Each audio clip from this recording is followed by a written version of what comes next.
So Meta postpones Avocado, their AI model, until May.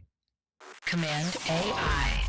I was thinking about Meta and like, what are they even doing? Like they were trying to go down the open weight route and open source route and stuff like that, but I think they've backtracked on that. And I think Kabaza's input into this whole conversation piece is that, you know, if you release an AI model, it's got to be better in some way. It's got to be better in some way. And they're quite simply saying the performance of Meta's new AI models currently falls between Google's Gemini 2.5 and Gemini 3, which is just, it's meh.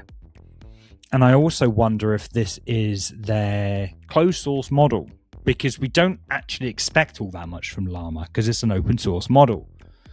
They call it Avocado.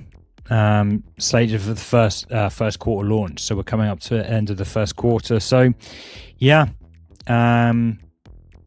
Meta's still chugging away there, but to be honest, I think Zuckerberg spending all those millions on all of those people, that dream team, which by the way I think has its own set of dramas going on with the people inside of it coming and going and not working well together, just goes to show that you can't just you can't just throw money at a problem and expect it to work. So yeah, good luck, Meta. This is part of a larger conversation on my show, Command AI, which we stream live every single week. We discuss the news and all things related to AI in the world of design and web. Catch us next week and join in the banter. Command AI.